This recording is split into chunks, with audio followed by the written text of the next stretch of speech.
Hi guys, we recently did an interview with Robert Edward Grant and it was amazing. He was talking about his new work with Alan Green and some of the secrets of the pyramids that he has found, how these relate to ascension, how these relate to patterns within the universe. Robert is an amazing man. He made it as an entrepreneur and was very, very successful, having like 17 companies in all sorts of different industries. And now he is described as a polymath. And Leonardo da Vinci was a polymath, to give you an idea as to what that means. So his ability to be able to learn languages, live in many different cities around the world, and to now study and have published journal articles at major universities, all talking about the patterns and the sacred geometry that is not just within many of the classic pieces of art from around the world, but also in many of the major beautiful structures, which he talks about even just so briefly in this interview, and some of them, particularly the Great Pyramid, in a lot of detail. So we hope you love this interview that we've done with Robert Edward Grant. How you Hi there. going? Very well, thanks. It's nice to meet you. Nice to meet you too. I just finished a 3-hour Zoom call with Alan Green, and on this recent discovery we made on the Pyramid Giza Plateau plan. And it's all geometric and it's really beautiful. And so we're both like gobsmacked, as he likes to say, that we found it, but it's pretty incredible. Oh, really? Wow. Well, that's an interesting way to start talking to you, because we're booked to come on the tour with you early next year. And as soon as we found out about it, we were like, both went to one another, oh, we've got to do that, or it's like, they say follow your highest excitement. We both went, we got to do that. Yeah. And got excited about it straight away. So I'm interested to hear, like, so what are you working on at the moment in that area? Like, are you still finding things out? What's going on? Oh, every day. Every day. I mean, it's really amazing. So there's been a big question. I'll go ahead and share what I worked on with Alan just now, if you like. Oh, you'll need to let me be a co-host with you or something. Share. Oh. Yeah, you just have to go. You have to go to the 3 dots up in my corner and make me a co-host.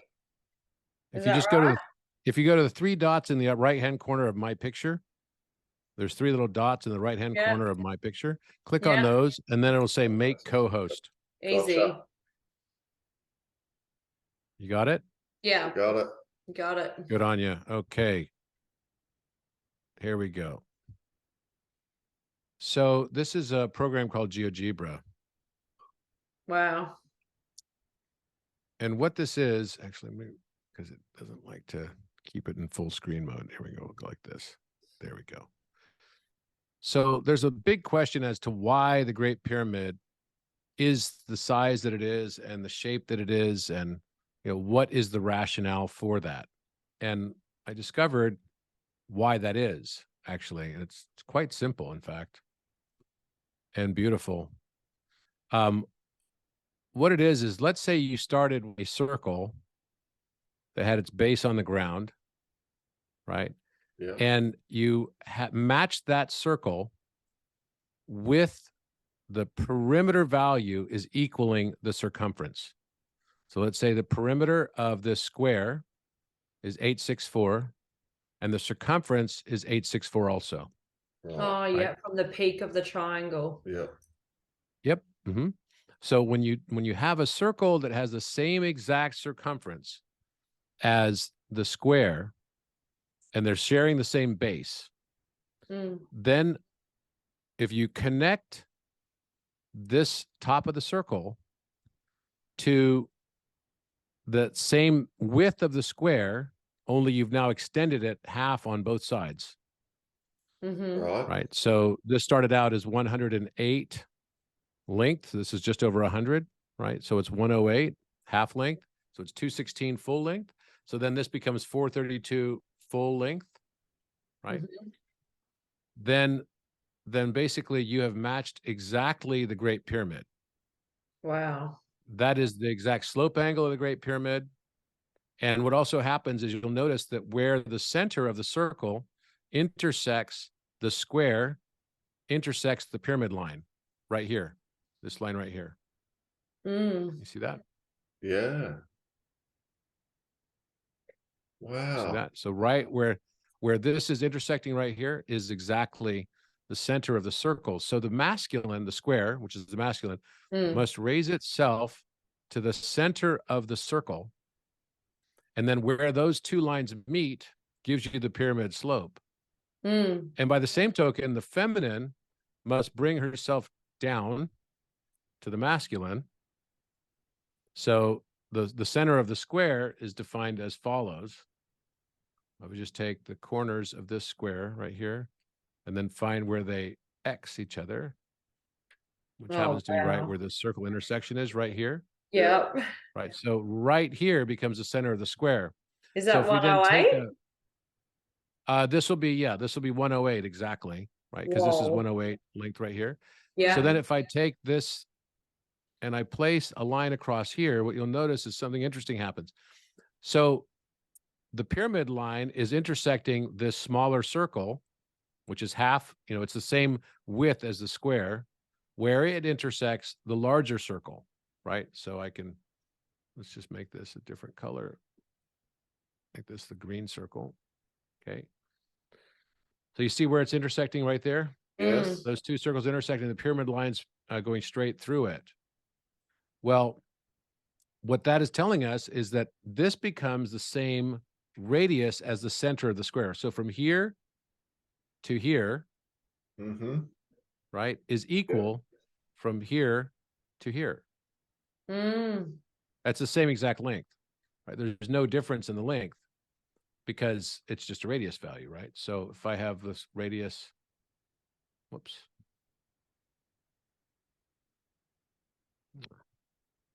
Okay, take it like this.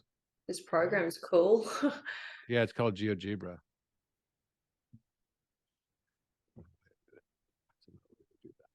Okay, there it is. So there's the 108.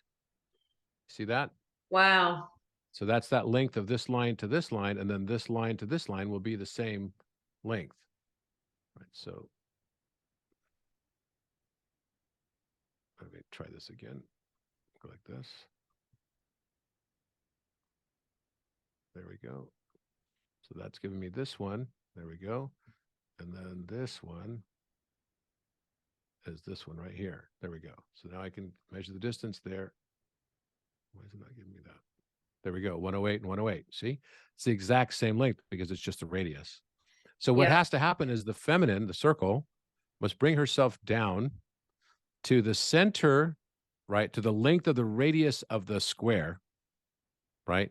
And that's where it will intersect another circle, and that gives you the pyramid line. So this pyramid line is intersecting straight through both of these points. So this point and this point. That's why the pyramid has the exact slope angle that it does, right? Just because of that. So and also it has another unique characteristic. Look at the area of the pyramid cross-section face. So it's 59,404.26419916376. Yeah. And then we take the exact area of the circle, which is this right here, 59,404.26419916376. Same. It's identical. Exactly. Wow. So it's trining the circle. So what this did is I actually went all the way through this with Alan and showed him that all three pyramids actually come out of this structure. And so does the tetractys, the Pythagorean tetractys, and the philosopher's stone. So the philosopher's stone is this green circle, this gray square, which is the Euler value square, and this equilateral triangle going around it. And from this, I can solve the exact proportional to Caffrey which is a height of 1.234 long cubits. The pyramid has a base of 4.32, right, long cubits. And all of these relationships then are relative to the tetractys, the Pythagorean tetractys, which is all 4.321, all of it. So Wow. this is, and the Great Pyramid becomes 2/3 the height of the tetractys. But then there's another, if you take the tetractys and put it on top of the Great Pyramid and have it share the same base length right here, then it comes out to exactly a perimeter of 12.96, which is related to time, because 6 to the 4th power is 12.1 sorry, 6 to the 4th power is 1,296. And that's the number of seconds on a compass. Exactly. Wow. So it's going into the 5th dimension. So we're going, once we have this knowledge, we're actually going out of the 4th dimension and going into the 5th dimension, which is here. And this is giving us 1 over 1.4, which is 14, essentially, right? Scaling. And then you had 11 as a perimeter here, and 14 over 11 is the pyramid relationship as well. Fuck, it's so, like, there's so much going on. It must really be like in this itself. I mean, for you, you must get excited about where intelligence was at that time, or their connectivity, you know, like you know, the old theories of what we get taught about, you know, how now is the most amazing time to be alive, and etc., etc. From what you just showed us there, it's like, wow, there's a lot more going on in that than there might be in a skyscraper that gets built today. Yeah. Oh yeah, no, it reveals a perfect knowledge of this very simplistic yet highly advanced geometry. And it's definitely like a lost knowledge.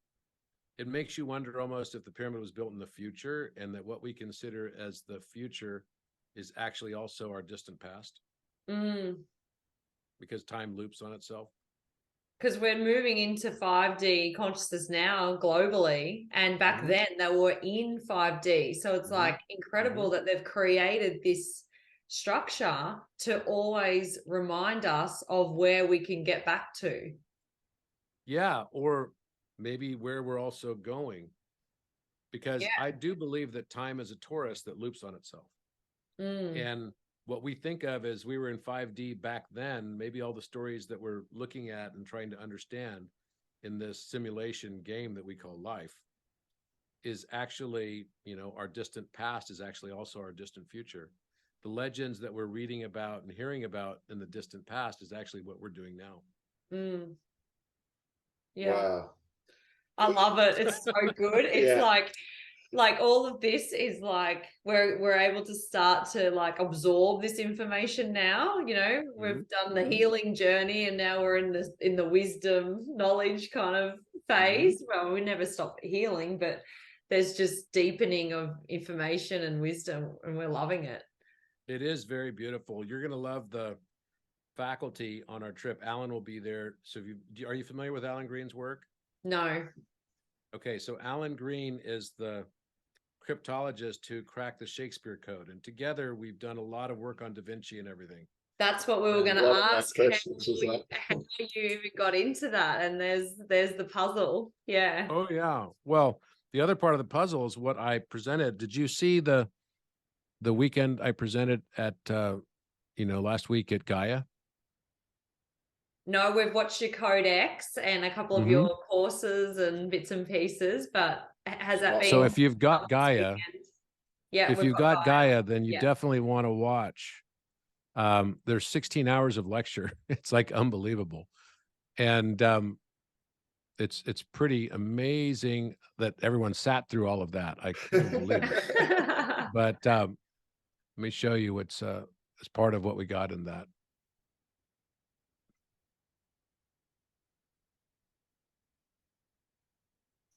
So, you know what actually I'm going to do?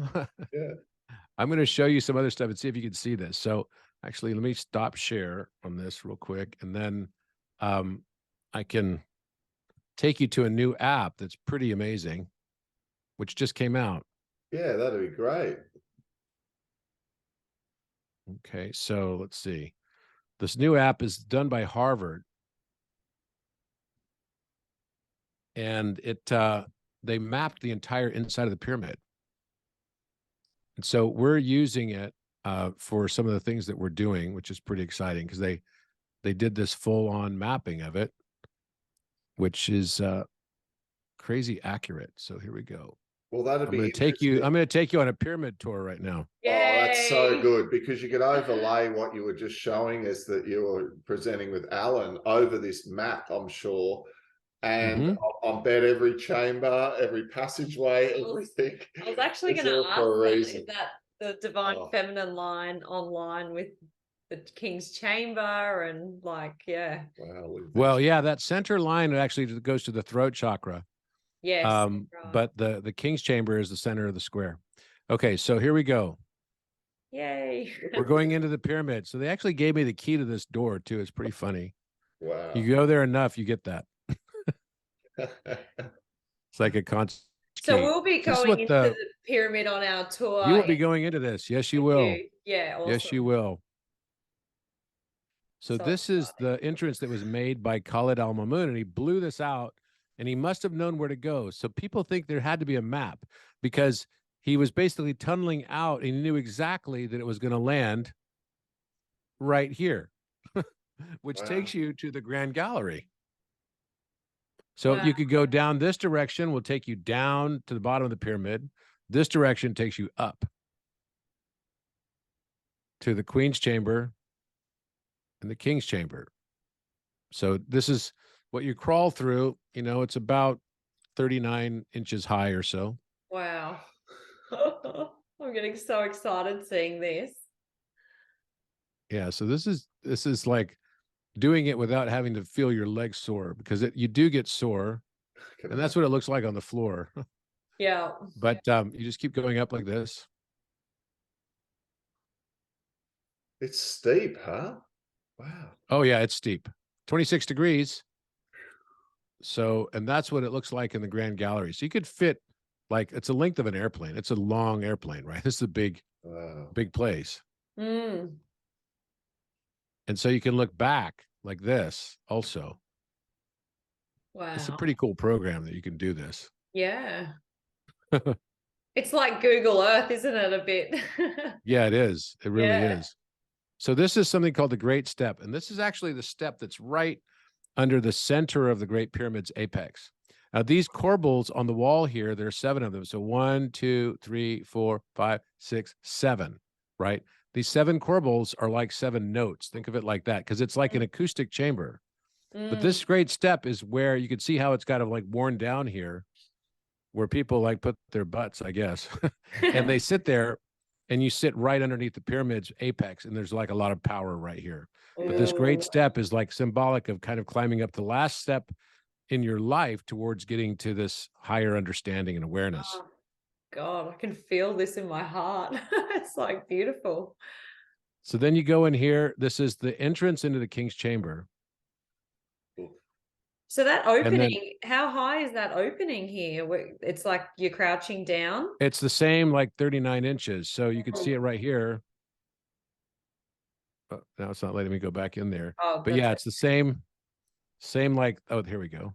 Okay, it's letting me do it. So inside here, there's a thing called the antechamber. There's actually an A shape right here, which is interesting. It looks like something right there too. Might be an omega. Hard to tell by this picture. But this room is very, very acoustic.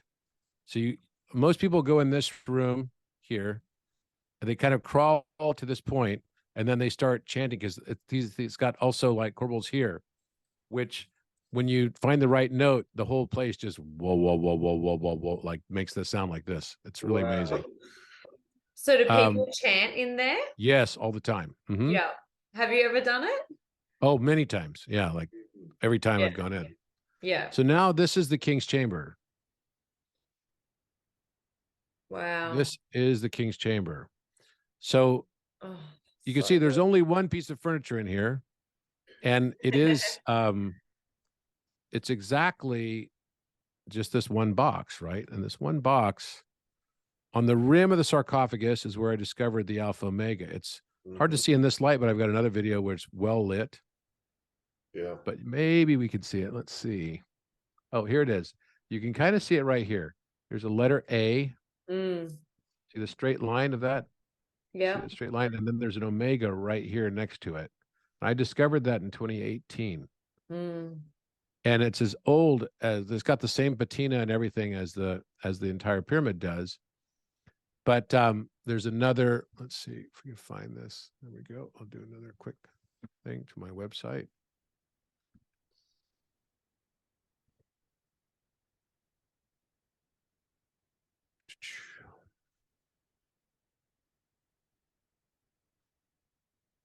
So there's the Alpha Omega. Yeah. And this is what it looks like.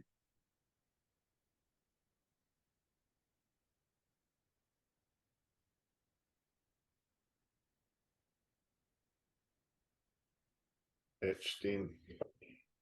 So did you discovered this, Robert, on the King's Chamber? I did. And yep, I did. when you saw it, what 2018. did you think? Were you just like, Yeah, it's pretty clear. it's very clear, huh? Well, it's not so clear unless you're all week long before I saw it. I was in Israel and I was drawing Alpha Omega in my notebook. Wow. Oh, wow. Your higher self was like preparing you. Yeah. Yeah. So you can see the Omega right here where my cursor is also. So it's Alpha Omega, and people think that that's Greek. It's not actually Greek. It's Atlantean or something much older, or probably even Arcturian, to be honest. Mm. Yeah. So we've now found Alpha Omegas all around Egypt. So when we go on our trips, we all look for Alpha Chi Omega symbols. Yeah, isn't that good? And that's why the trip is called Alpha Chi Omega. Right. That's kind of the whole point. Yeah. And we've discovered hundreds now. And so that's like the synchronicity, the patterning of the, you know, the dribbles of the wisdom coming in. Yep. So along those lines, you've seen Codex. Here is the bull, was it? Here's the bull. Yeah, the bull. Here is the bull, right? And then here's the cow around it as well. Right. So that would be the eye of the cow.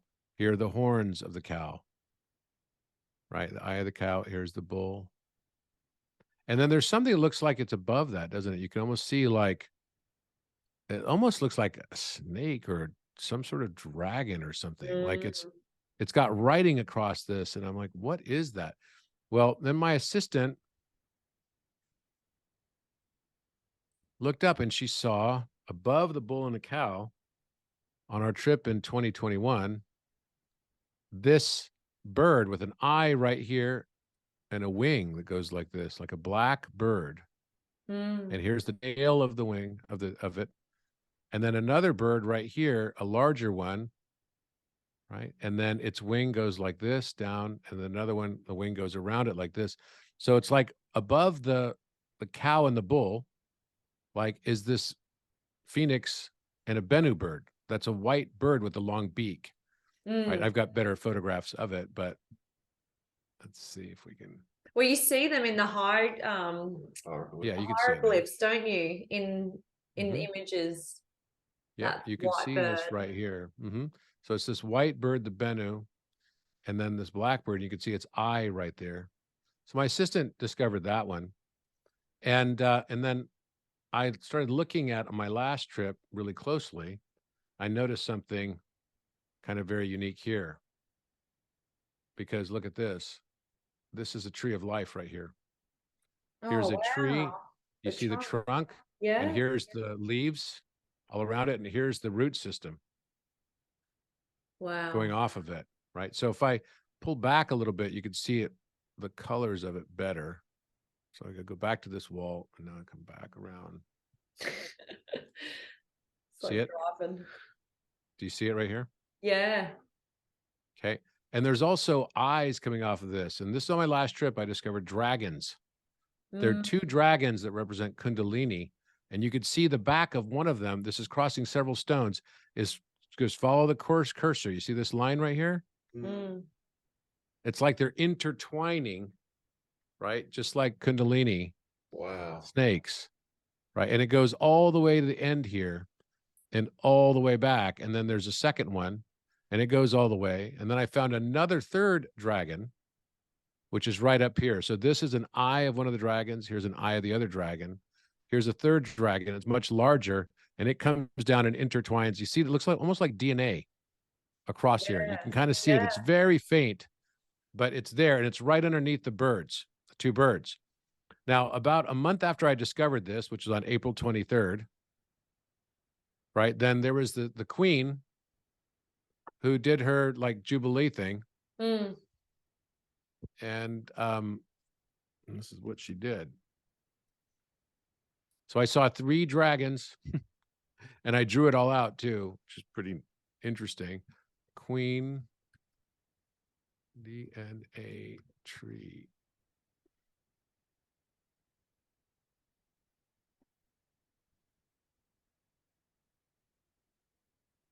This was a month later in June.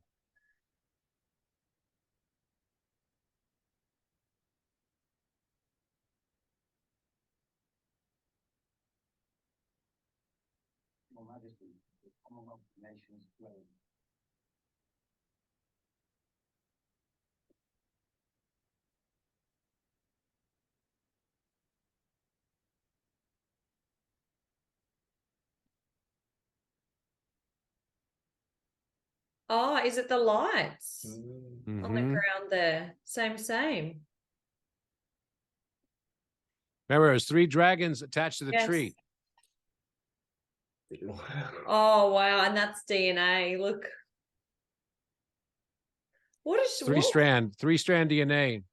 Oh, wow. Yeah. Isn't this so profound? To the tree. Oh, God. Oh, wow. There must be something major in that if she's just done that after you found it, huh? Isn't that crazy?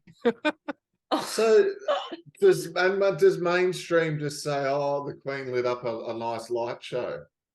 Or do Yeah, they, totally. Right. Yeah, Oh, There's absolutely. no Hold depth on. to the wisdom at all, is there? No, but I mean, you No. watch that on the news and they just go, "Oh, the Queen lit up a nice light show," but you know, everything happens for a purpose. You know, I've listened to some of your interviews and I love listening to the Aubrey Marcus one because as soon as I listened to it, I felt like a little bit like I left clues for myself in this life. You know, it's like I've done different things and I have this like whisper of a memory or this eerie feeling like it's vaguely familiar that I can't understand when I come across new sorts of information. It's why Roxy and I were so excited to have a chat to you and to get around this information, because it's like nothing happens by chance. Nothing happens by like chance. you say. Yeah.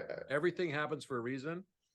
And every single moment that we have can be something special. And we get a message from our higher selves if we're present to listen to it and actually notice it and not reject it. And, you know, I think a lot of people get stuck believing that the world's against them. It's difficult. The only obstacle we face in this world is ourselves. We're creating moment by moment everything around us, the world around us. And the reason that we're doing it is the reason why we're here, is to learn why we chose what we chose. That's the reason we're here. And I think purposefully, it's all about, you know, there are certain things we wanted to learn, but the main thing we want to learn is just how to love and how to be loved. Yeah. That's the biggest message that I get out of all of this. I think it's all why about love so and many believing. people struggle with the opposite, right? Going through life. Well, that's because, think about it, the way we learn, the way we understand what pleasure is we have to learn through pain. So if you keep experiencing the same thing over and over again, and it's deleterious, it's punishing, it's difficult, you have to ask yourself the question, what is the opposite of that? And that's what I wanted to learn. And as soon as you acknowledge that and you learn it, you'll notice those situations start going away. because you don't need to learn it twice. But it has to really get embedded, and you have to learn it experientially. You come to the conclusion on your own. It doesn't have to be something that someone points out to you, and people think, oh, that's so evil and everything. But what if this whole life is just literally like a spirituality expansion game? A spiritual life simulation that we want to expand. And the only way you would play a game if you're infinite and you're divine is you would have to limit your powers. And then you'd come back to the realization of your powers again. Once you unlock the key, you use the key to unlock the cipher, right, of what it was you were trying to teach yourself. Yeah. And through this experience, we start to observe, we're the universe observing itself through our eyes. Yeah, I love that. Like the librarian that's never left the library. So while it might know and understand everything, to fully understand it has the experiences. Yeah, because there's one thing to know about something, but another thing to feel it. Yeah, you can't just read the book. It can't be just didactic. It's got to be to really experience it, because then you know what it's like. You can read about how blue the sky is in Alaska because there's no pollution, but until you go there, you don't know. And that's the reason why I think we're here. I think we go through these different cycles of life. And yes, we do find encryptions we leave for ourselves. I've found many now. Yeah. Many. And then life is life, right? Like life is, there's all these distortions, if everything, there's beautiful patterns, and you're just showing us at the beginning those lovely images of the pyramid, yet life has these distortions, and it throws us curveballs, so we can't work it out too easily. You know what I mean? It's like look, think about it. If we knew we were going into a game, and let's say we're in this game, and we know that there's no such thing as death, and it's a game, and that at a certain point there's a kill switch on the pain. So there's a pain, but only to a point. Then how would you choose to die? You might choose to die every single possible way. This time I want to get hit by a bus. Last time I want to basically jump off of a building. This time I want to be eaten by a shark, right? This time I want to see what it's like, because I know it's like, and dude, that was crazy gnarly. I just got like, I jumped out of an airplane, the parachute didn't go, and I splat, that was it. And you try it out, and there's no such thing as time. So there's no such thing as time. There's no such thing as pain beyond a point, and there's no such thing as death. You try it all. I would. Yeah. I would try it all. I want every single, there'd be a few times I'd say, okay, I want to die having sex with the love of my life. You do that a few times, like, okay, I've had enough of that now. I don't need to die every time having sex, right? I want to see what it's like to do, other things. And so with that, well, you're right though. You try that one more than once. You try it more than once, Exactly. But you might get tired of it after a while. Yeah, that's right. Back to the shark. Back to the shark, right? It's like, why not? So then, but when you start thinking about it, the way we learn is through exposure to opposites. How do you know if you don't even know what the color blue is, you need to understand what that color is in the context of all other colors. Right? What is a bird? Well, it's only in the context of all other animals, flora and fauna. What is it?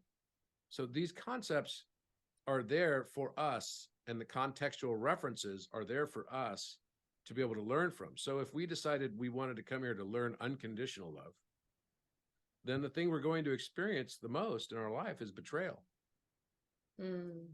Until we finally realized that what I wanted to learn was unconditional love.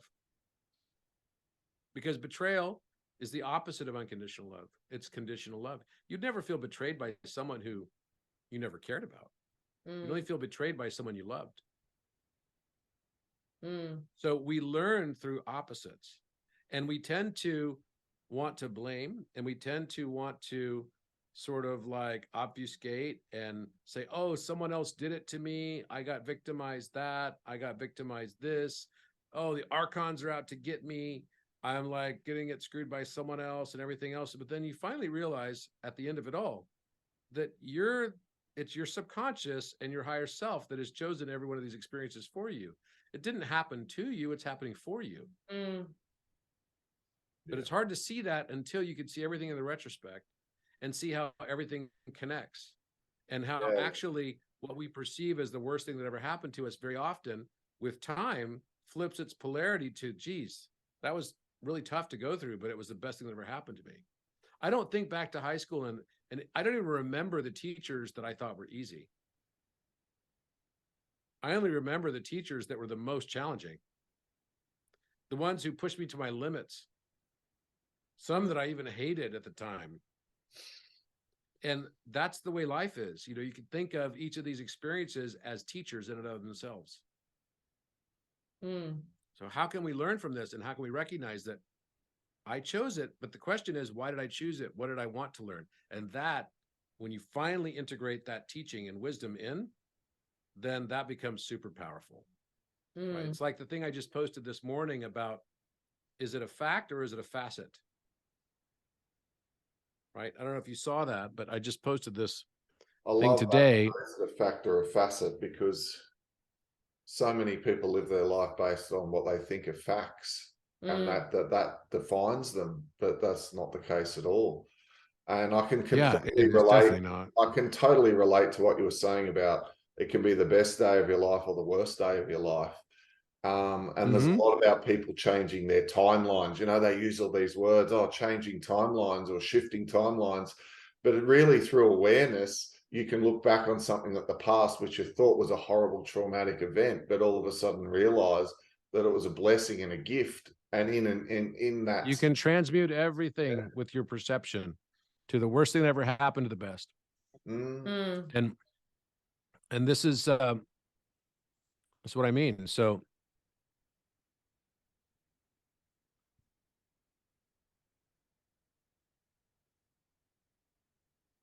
no, the sound's coming through now.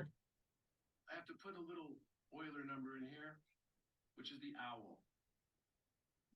A little facet. Wisdom. Yeah. So now fact becomes facet. Is it fact or facet? My entire life growing up, I was always thinking about facts. But actually, what I've learned with years and some wisdom, hopefully, is that what I thought was fact is only one facet of perception. And this is the big global awakening. We're starting to realize that what narratives we have been telling ourselves is not the whole truth. It's only part of the truth, which then leads us to a path of empathy for us to understand and appreciate other people's perspectives and viewpoints. I used to think, love it. Beautiful. So, Robert, you really have taken this beautiful information that I know probably initially just was something which started snowballing. You got more and more into it and got passionate about it. And you, from reading your profile, hearing your story, even I watched your TED talk, I just loved it. You know, all the different things about being the polymath. When they, on your website, you outline all the wonderful achievements. I would put orator in there as well, because that TED talk was great. I was telling Roxy about the story of your wife in hospital, and he's up at Port Douglas. And then... that happened. That happened in Sydney, Baulkham Hills Hospital. There's your link to Australia, hey? So your daughter. There's my link to Oz, exactly. The Wizard of Oz. No, I loved it there. It was the best place to live outside the U.S. for sure. For me, of all the places I lived, it was the one that was. I thought to myself, "Oh, I could move here and live here. It's a beautiful place. Loved it." Totally it's got an energy about it, isn't it? It's like it does. Yeah, it does. You know, I mean, I don't think I would have wanted to live there during COVID, but I think now that that's a bit over. But hopefully, it's not quite as like police zone like, because I know it got really crazy. It's not. Especially in Victoria, it was nuts. Yeah, we're up in Queensland, and a lot of the Victorians did move up to Queensland for the freedom, and we're a busy state now. Yeah. I bet. I bet. Yeah. No, it got really weird in Victoria. I was like watching all this crazy stuff. It was so dystopian. I couldn't even believe it. Shocking to me. Yeah. But Sydney didn't look like to be so bad. But I had lots of friends in Vic who were like telling me how bad it was. It was like, wow. I couldn't even leave their house and stuff. It's nuts. And Robert, you'd understand that, like, all of it a divine test too, to see what degree people were prepared to go to before they give up their free will, before they have a feeling within themselves that they know it's not right, and they know they've been deceived, lied to, bullshitted, whatever the term you want to call, right? They hear it and they go, you know. And then I had some people who go, yeah, you know, but I just feel like I want to start going to a restaurant again. I'm like, what? You're giving up your free will for that? You know, it's like they're going to go get it because. You know, they didn't even have to travel. I might need to travel in the future. You know, so I was interested to see to what degree someone would be pushed before they would do something within themselves. They knew they did so many weird things, right? And then they were even forcing the kids to get vaccinated, and they had the big stadium where they just forced all the kids. It was like, what the? It was the craziest thing ever. But you know, I'm glad that's kind of like behind us now. It's helping the Great Awakening, though. Everything is playing out on the global stage for the awakening of souls. And that's why we chose it all. That's the thing. We chose it all. I'll tell you a funny story. The month before, well, it was November 11th in 2019. I went to Mexico and I was with Nassim Haramein, and we were hosting a big group there. And I had lunch with Nassim and the whole group. There's like 80 people in the group. And I said to Nassim, I said, I don't know what it is, but I saw us in some sort of ceremony. Like I had a vision of us being in a ceremony. There's 4 of us in ceremony, you, me, Andrea, and Victoria. And so I said, maybe when we get to the top of the Pyramid of the Moon, and I was doing the hosting that day in Teotihuacan. And I said, if we get to the top of the Pyramid of the Moon, maybe we should stay up there and, you know, see if we feel called to do like some ceremony or something. Like I just saw it. And so we were up there and we started doing like Facebook, like lives and stuff like that. He was doing his, I was doing mine. And then he went down and I was like, shit, he left. Like, what the hell? So then I went down and I guess we missed the opportunity because he just forgot. Yeah. And we're walking back to the buses. And this guy named Gorilla, who was the head of the Teotihuacan, like guardian of the plateau of the Toltec tribe. He came over to us. He said, hey guys, come over this way before you go back to the buses. The sun was going down. It was really beautiful. And he said, I want to do this ceremony with you. I'm like, what ceremony? And then that's when he basically took us to the heart of the feathered serpent in this area. And while we were there, he said, I need you to stand on this, you know, this sort of altar type of thing. And when you stand on this altar, we need to have 2 other women. So he's like, I need the 2 youngest women here. And so I hadn't talked to him about this at all. Like nobody knew about this. And so the 2 other women got on the altar, and this is the picture of it.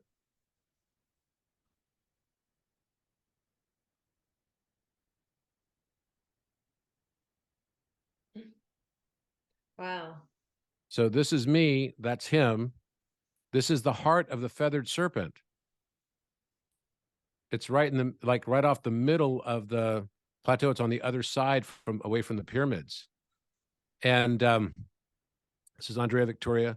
And then he did this 2-hour ceremony on top of this thing. We were all at the 4 quarters of this. And it was exactly as I'd seen in my vision. And someone caught this on film, which was great. And we got this sunlight coming down, which is pretty epic. And he gave us, he basically appointed us both shaman of the Toltec tribe. Wow.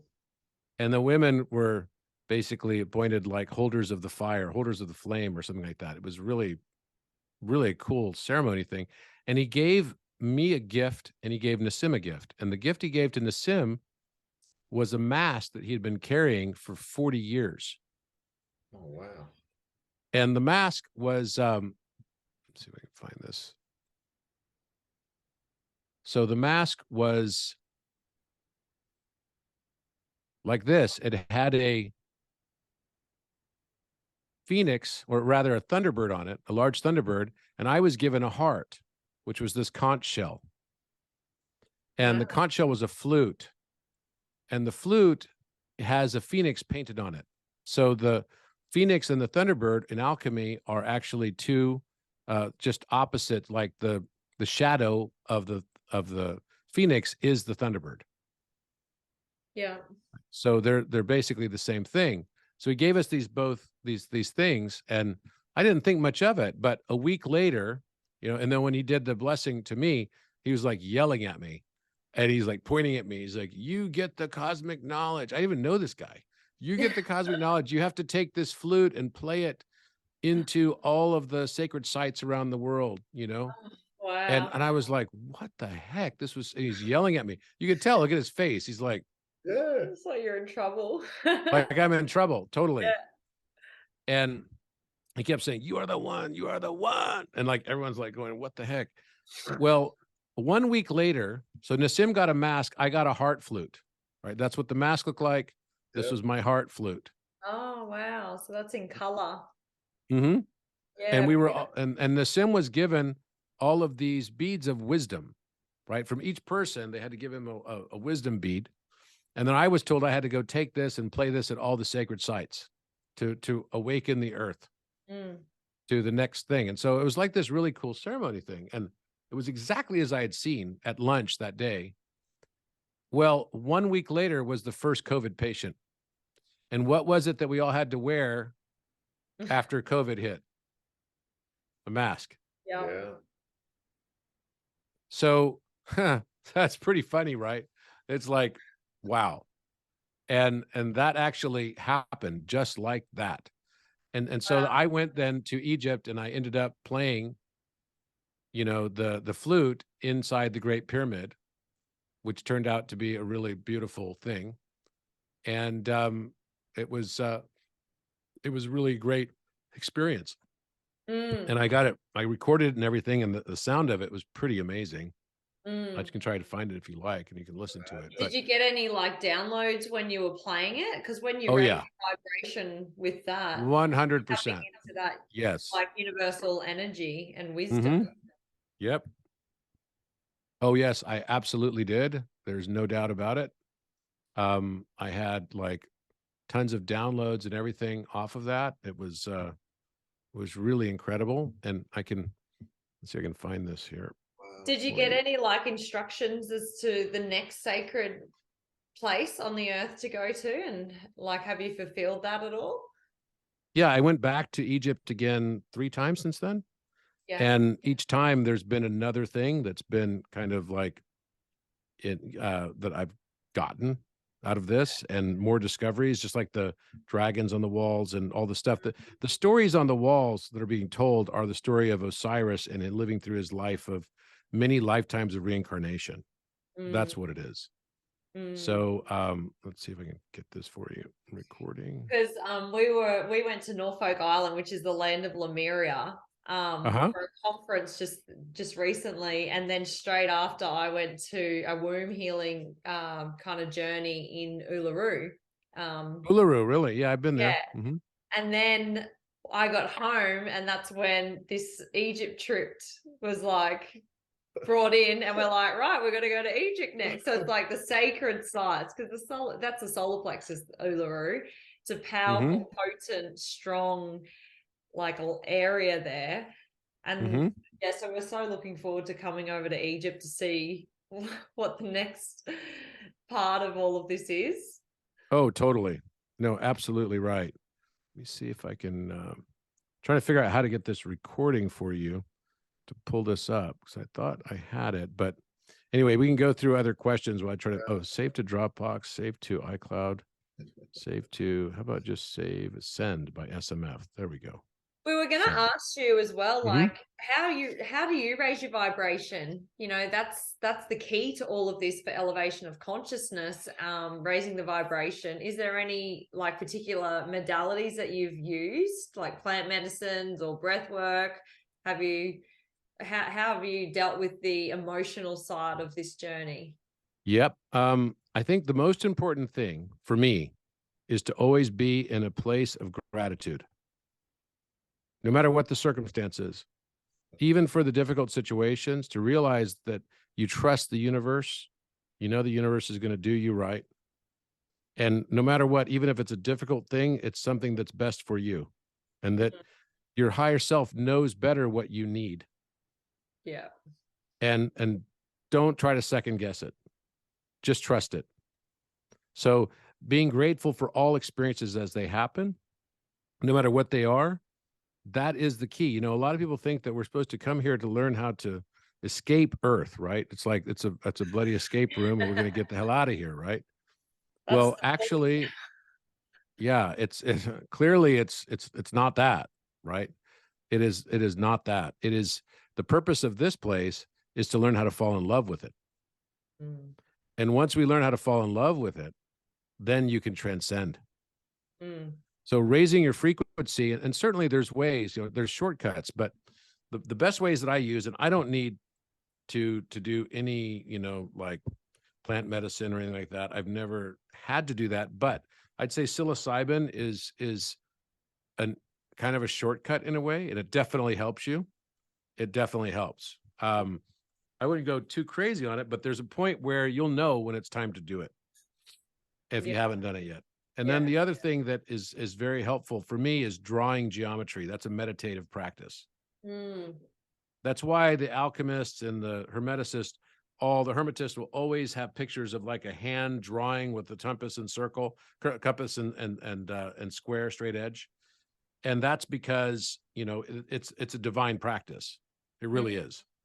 So when you understand that, then you can actually bring your brain into greater balance. And as you bring it into greater balance, then you can find that connection to source energy and connection to source communication. And it can come through mathematics. It can come through clairaudience. It depends on which kind of spiritual gifts you have. It can be clairaudience, clairsentience, clairtouch. We're now moving into the fifth dimension. We go from only 5 senses up to 5 squared senses. So we have 25 senses. Yeah. So think of the subtleties of each of the 5 senses. And then plus you also have the 6th sense, which then also has another 5, right? There's 5 that come along with that. So it takes you in total, right, to 36 or 30 senses. Well, actually 36 because you have to add back the 1. So it's 36 total. So 6 squared is the total number of senses you get when you get into the full form of the fifth dimension. So exciting. And tapping into you getting the vision of the ceremony, for example, or you know, people who have other they get knowings, things drop in, pick up these different senses. All of that's tied into your rate of vibration, your state of being at 100%. And as we learn the lessons, right, we continue to grow and see those lessons from different perspectives. You know, like you could, like, I'll give you an example. When Roxy was in Uluru, I was at home myself and I was doing some clearing with this guy in a machine, and it fell over, and one of it landed on Roxy's dog, a little dash hound. Our family dog. Little family, little Halo. And I was running the boys, and I was at home, and Roxy was off doing her thing. And when that whole event went on, right, traumatic, broken pelvis, the whole thing. They're gonna have to put the dog down, but I had to make that decision. That brought that's tough. I went through that this year too. Yeah. It brought Very up for tough. me the same emotions, Robert, from when I was 5 and I took my little sister down to the creek and she fell off the bridge into the stream and drowned. So it was like two-year-old female. I'm the responsible one. The feelings of guilt, shame, should have been more responsible. What if this? What if that? And I was able to see and read into those same emotions that were in there, the same experiences. You know, we talk about the betrayal, the unconditional love, getting the lesson. I was able to work through that again, but from a completely different perspective. And you know, it's sad Halo died, but for me, it was also an amazing thing to be able to go through and see a healing in a way for what happened to me when I was younger, but also now just seeing the patterns of, you know, you laugh about it now, but I'm sure you'd be the same. If you need to get a good parking space, you can get a good parking space. Or if you need a short line, you know, if there's 4 lines in at the airport, you got to decide which line to go to. I'm betting you can probably pick the shortest line. You know, you get the idea totally. about how you can be into that. You almost move into the vibration of life and see the different patterns and how that facilitates easier life for you. Very much true. That's absolutely right. And, you know, I think we all want to think of all the challenges we face in the world are outside of us, because it's hard for us to understand that the decisions we made for this life were not made in the context of us living in it right now.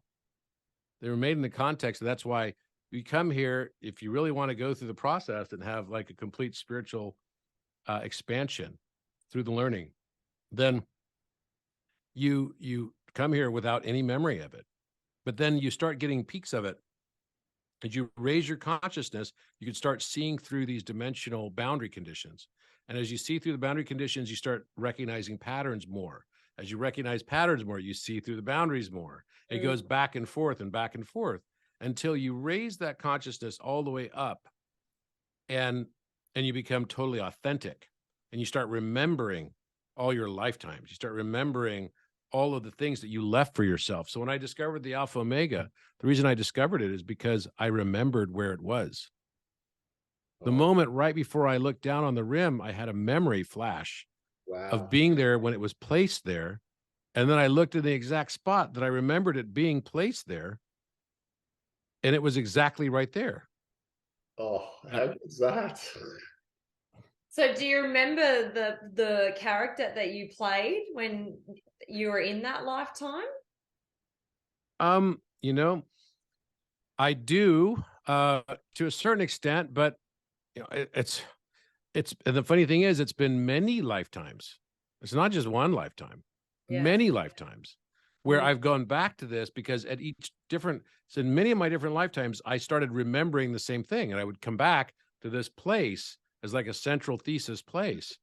And so through many lifetimes, I studied the pyramid and everything. That's how I found all these relationships. I knew the mathematics and the geometry of it, because it was also like a memory. And, you know, a funny thing just happened just yesterday. And every day there's something new happening, right? But I'll show you Love it. what I mean. It's actually, you fall in love with the journey. Like once you get out of the, you know, the illusion of it, like we love it, because it's like we wake up every day and it's like, what's going to happen today? Because it's just like fully living in the now moment and seeing the patterns, the synchronicities. It's like you dance with it now, you know? Totally. And Robert, totally we right. used to be in insurance. Like what we used to do, you know? That's pretty epic. Oh, no. So let me show you. I'll show you what I mean here. This is pretty epic. So this was just yesterday when I was discovering that pyramid thing I just showed you. It actually came about when I realized that, you know, this is actually the view of the pyramid that I just showed you, right? So all 3 pyramids, all on one Giza plan, and the squaring of the circle and all the numbers match, right? So you've got circle with circumference 864, a square, this inner square, this blue square right here where this cursor is 864 perimeter. You've got the Great Pyramid, Khafre Pyramid, all drawn without any measurements. You have to, in order to do it without measurements, you have to draw a bull inside of this. So you can see a bull looking at us with 2 eyes right here. Oh, really? And then all of this comes out to be perfect. The perimeter of this outer square then becomes 1100. The area of this square, the larger blue square, is the same area as the circle, which is 59403, 59403. And then you've also got, and these are all supposed to be impossible things to do. And then you've got the magic of 1080 also is the outer square right here. So you've got 1080, and I started with a radius of 108. So it's like, geez, that's pretty cool. And I mean, that's so 5D right there. Like if Yeah. 5D is a level of wisdom, you know, and you were mentioning Arcturian before and the influence of Arcturian or Pleiadian or perhaps both. Both. That's, yeah, that would be the level of vibration they would be at to come up with this magic. It's so beautiful and simple, right? It's like, wow. Even Alan Green, who's an expert on the pyramid, studied it for literally the last 20 plus years in detail, one of the world's experts on this. And he just was, wow. He just said, Robert, I'm blown away. This is a big deal. So good. This is the geometry of this, which is pretty nice, but I didn't really think about it anything other than this. But then I also realized that my logo that I chose a couple years ago. Yes. So that's flipped upside down. Well, here's my logo, right? So that's my logo shaped right up in the corner up here, which is the same as this. And this cut off right here on the logo corners actually gives you the exact proportions of the tetractys, which is the tetractys is built into this. That's why this circle is here. You got this triangle and another triangle here, and another triangle down here, another triangle here. And so I knew that in the pyramid on the bull, there's like a diamond shape, but I thought the diamond shape proportions aren't matching this logo. And I couldn't figure it out because in my diamond, right, the top of this diamond base, right, the point is coming right down to the base of the blue diamond, and the blue diamond point is coming up to the, base of the red diamond, right, if you flipped it upside down. And so I knew that there was something different on the pyramid because on the wall of the king's chamber on the Apis bull, which represents Osiris, that it was that the triangles that were in there that I could see, or rather not triangles, the diamond shapes that were in there I could see, seemed to be coming to the center points. And so, to look at this picture, you could see right here that it looks like there's some sort of diamond shape. See where my cursor is going? Yeah. Yeah. And it's right here. And I was like, wow, that's kind of trippy, man. And then it looks like there's one under it too, going down. You see this line right here? The bull's legs, right? It's actually, it would be like right over the bull's body, and then the legs would be coming right down here. And then there's long legs right here for the mother. So this is the cow right here, right? Yes. So here is the, let's see here. Expand this a bit. And how's your logo is exactly the match of which you hadn't discovered yet, right? No, that's right. So watch this. This is where it gets really bizarre. This is your spot of activation, like your soul. Oh, wow. Look at it overlaid. Oh, wow. Wow. And then I realized even the outer part of that. So you see how it's going to the center points of each? Yeah. It's like you can see the lines, and the walls, of course, very worn down, but it's quite remarkable. So, Robert, have you ever got the thought that, like in the past life, you might have been involved in the creation of all of this to be able to have it all come back to you? Like, it's so amazing. Yeah, for sure. For sure. It's uncanny that I would discover all this stuff now. No, I feel like you've got something to do with Thoth as well and the emerald tablets. Do you feel that? Yeah. Yeah. So you could see here the line. Look at that. It's like it's undeniable. It's really there. And then you can see how the other one comes here. So it was the inside of my logo, which was like, oh my gosh, I couldn't even believe that, right? Because that's sort of the empty space of the logo. And that just kind of like was truly mind-boggling to me. Oh, it's that part right there. It's like another like synchronicity, like you're on the right path, keep going, it's just like the universe giving you a nice little wink. Yeah, it is really beautiful. what's happening. Yeah. And I'm at the point now, it's like, I just can't deny it. Yeah. Right? It's happened too much. And then I realized that all these things are connected. Yes. And so I could try to put some sort of scientific reasoning behind it and everything, but now I realize it's all just part of this hero's journey game that I'm on and that we're all on. And we all have our own.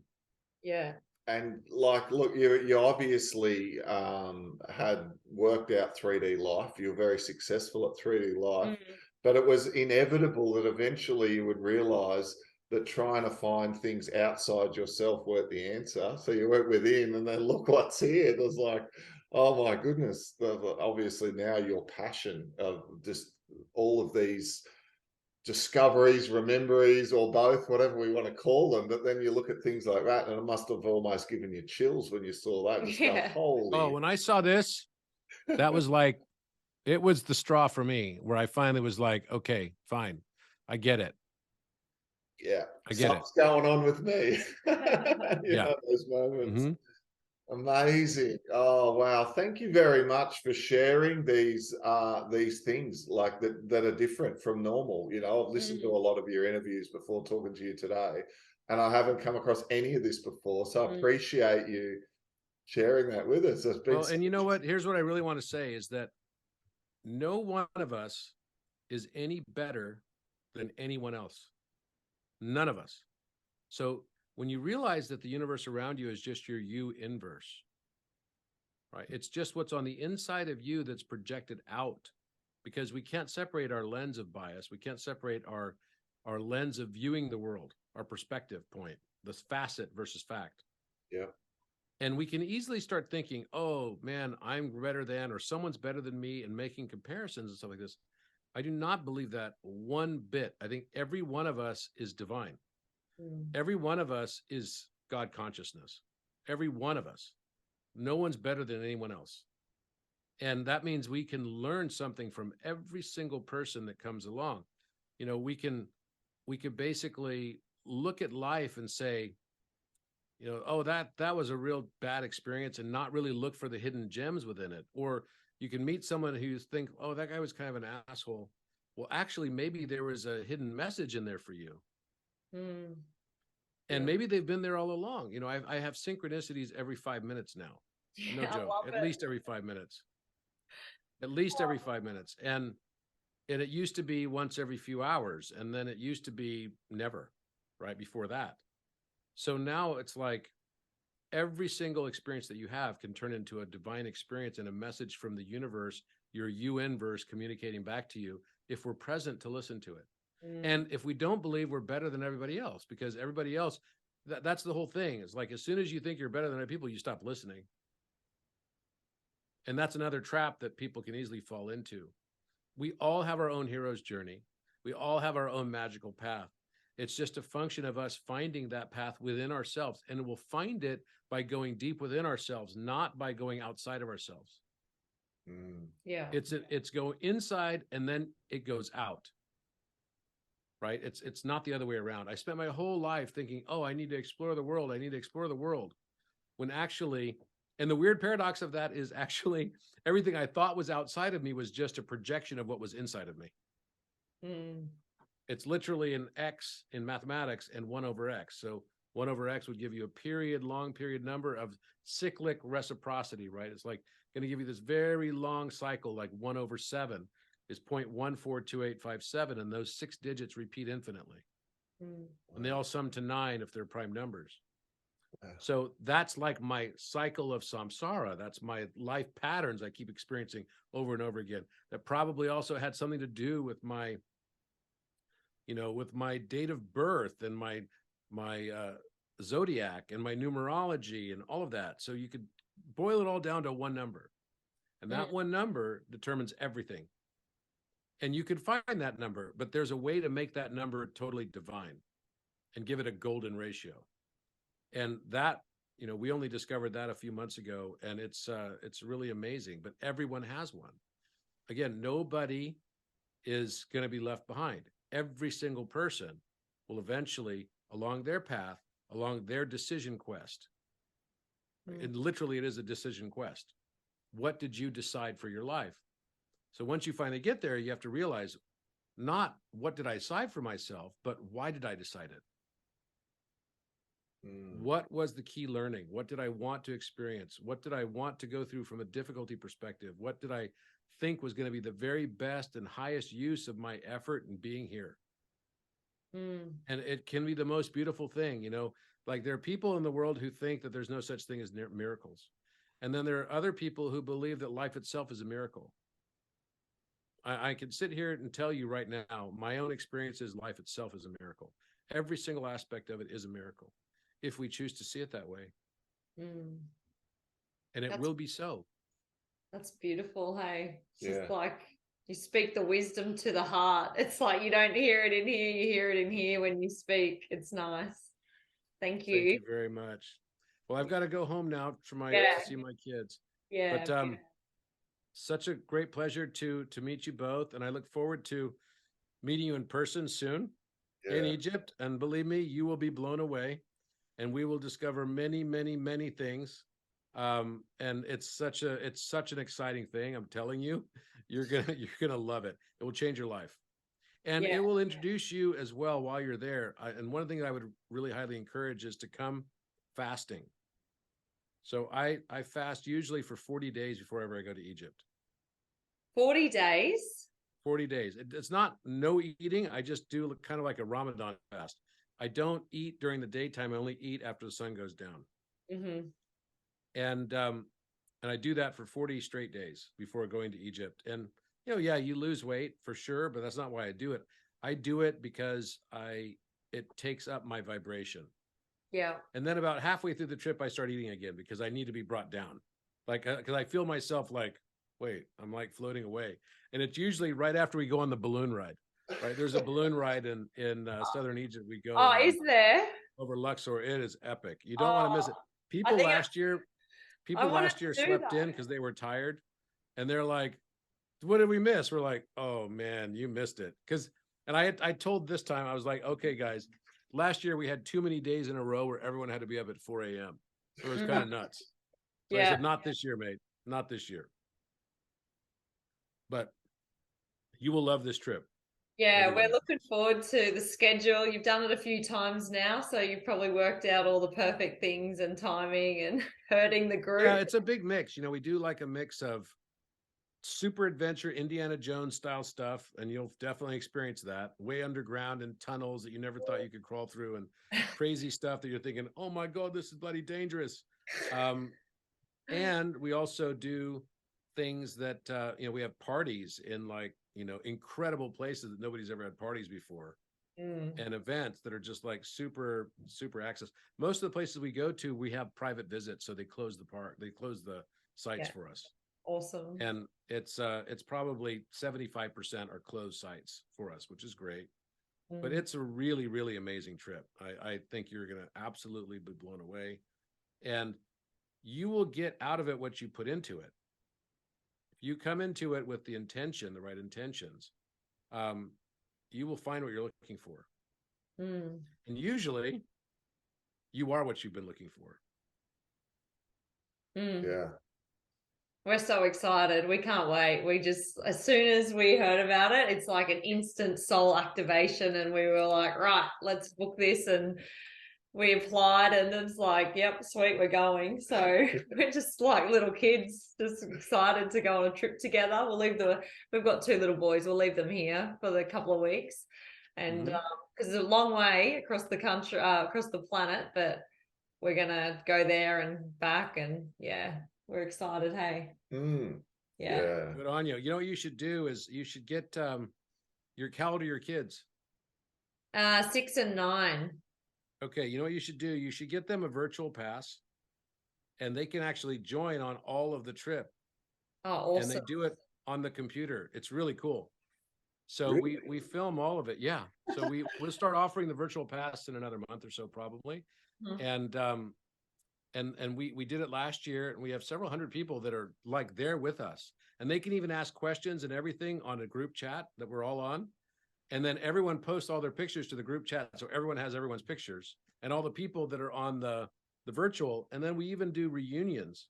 So for the people that do virtual passes, we give them a credit for the exact same amount that they paid for the virtual pass against the next year's trip. And we only let people that have done virtual passes the year before join the trip the next year in person.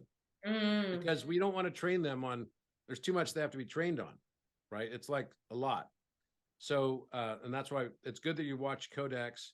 I really recommend watching the latest thing that I just did on Gaia's Divine Encryption. Anything else, Robert, that you suggest we'd watch if we're super keen? You know, if you're super keen, I would say read the book Philomath. Philomath, yeah. Okay. Philomath. And it's not a hard math book. It really is not. And people that have read it really love it. They feel like it gives meaning to mathematics as a language. So you start realizing that math is the primary way that the universe communicates with us. Math and geometry. That's why angel numbers come up all the time. You see that all the time. That's just the tip of the iceberg. There's so much more, so much more. And you'll see like license plates in front of you showing up because we're in a simulation. Do you know what? Since coming back from Uluru, just quickly, every meditation is X. And then it came to you, code X, and now on every number plate X, it's like whenever I'm like, show me a sign, it's like there it is, there it is, there it is. It's like you know what X means? X marks Christ consciousness. Yeah, X marks the spot. X marks the spot, and it's also Christ consciousness. Xmas, right? It's Christ consciousness. That's the Chi in Alpha Chi Omega. It's the third polarity. It's no longer yin yang, it's yin shen yang. It's pronounced shen in Chinese, or Shin in Hebrew and Japanese and Korean. It's the fire, the spirit. It's divinity on the earth. That's the X. Well, there you go. I'm just getting activated left, right, and center. You are. If you're seeing X all the time, that's a good sign. Yeah, I found it was really good sign. And then it all led to this and Egypt and all the rest of it. And we've been interested in the Thoth and the Emerald tablets before. Got bits and pieces, connections to it all as well, and just loving it. That's exactly why I called the show Code X. And also it worked in math too, because X and 1 over X, right? That's basically the concept of it. And you are the X. You're the X, and the universe around you is your X value, the reciprocal of your X value, 1 over that X. Love that. That's your experience. Years ago, Roxy started a little YouTube series called Galactic X about her connection to higher realms. I know it's called Galactic X 2 years ago. Like everywhere is a synchronicity for us now. It's great.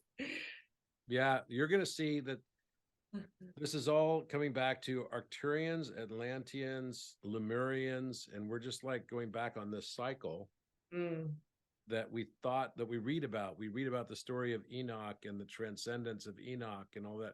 We're just going back through that cycle again. So those stories that we've read about are actually what we're going to be doing. Oh, it's exciting. It's really good. It was really nice. We'll let you go home to your family. We're really grateful for your time. Hey, it's been sure good. Thing. Yeah. Really appreciate it. And your energy, love your passion. And we love that you are what you talk about, if you get what I mean. It's like what you are. You know what? I'm going to get one last thing. Yeah. I'm going to play this thing for you here. You can hear the flute. Okay, wait, actually. Oh, yes. Okay, are you going to bring it to Egypt this time? Yeah, I'll bring it. I bring it every time. All right, here we go.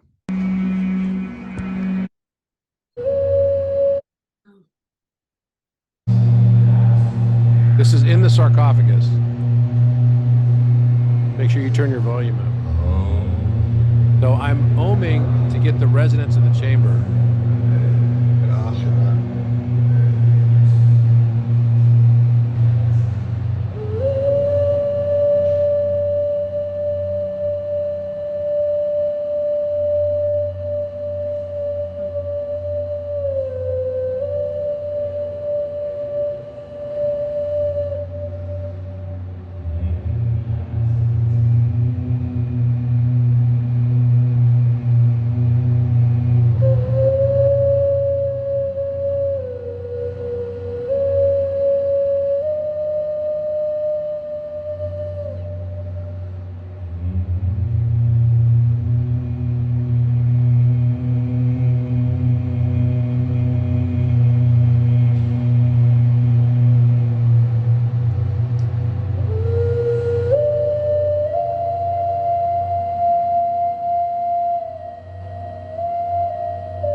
something comes up. Sounds like bees. Yeah. Right here. Oh, Did you hear that? right on 222.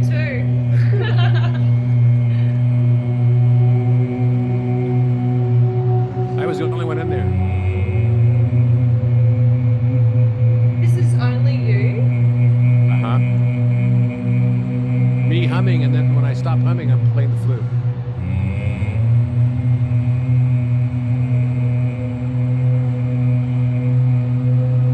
You can start hearing other things in the background.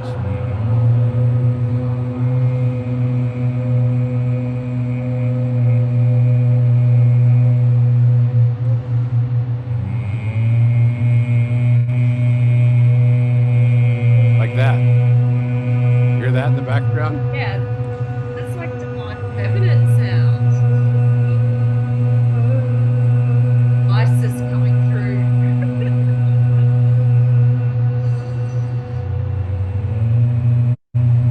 Wow. Thank you. That's So so good. you hear that? Yeah. That's not me. That's not you. No, the lower tone is me, but the higher tone is not.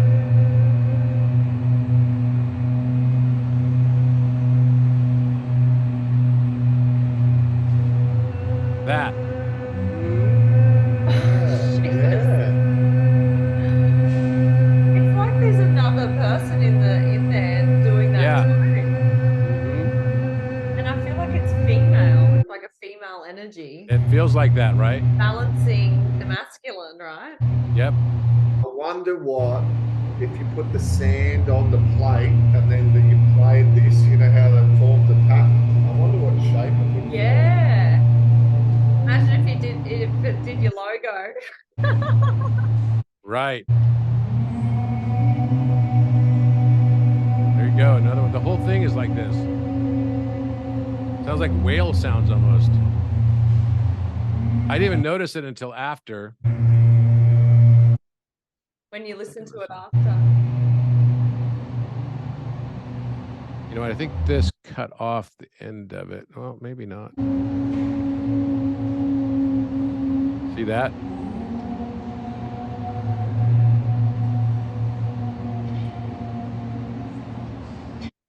God. Trying to find the rest of the flute part because I did another flute section.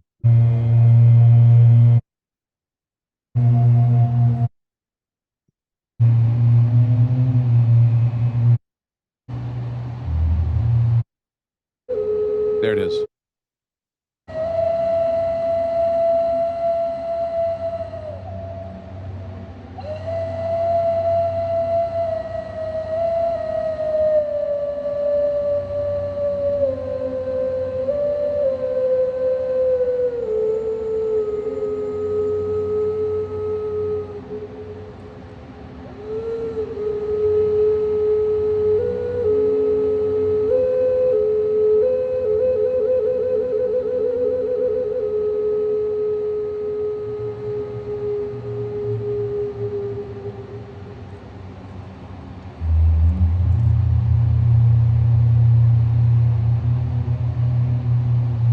God, I'm so excited. That'll give you chills, right? Wow. This is like DNA activating. Mm-hmm. You've probably got the keys for a few heart openings. Maybe. I don't know. It's a bizarre situation. That's all I can say. But there's It's more to exciting. us than what we think. Yeah. Yeah, I can imagine beyond our five senses, there'd be a lot going on with that chant. You know, it's so many different levels that we just are outside our limited red to violet spectrum awareness, but there'd be all these things going on. You can just feel it. Especially with sound, like it's going to help the cells in the body, help the vibration of the soul and the DNA. That's probably why that divine feminine sound came on in, just to tweak you to the next higher vibrational frequency. Oh. I gave a prayer the last time I was there, and it was pretty Incredible. Here, let's see.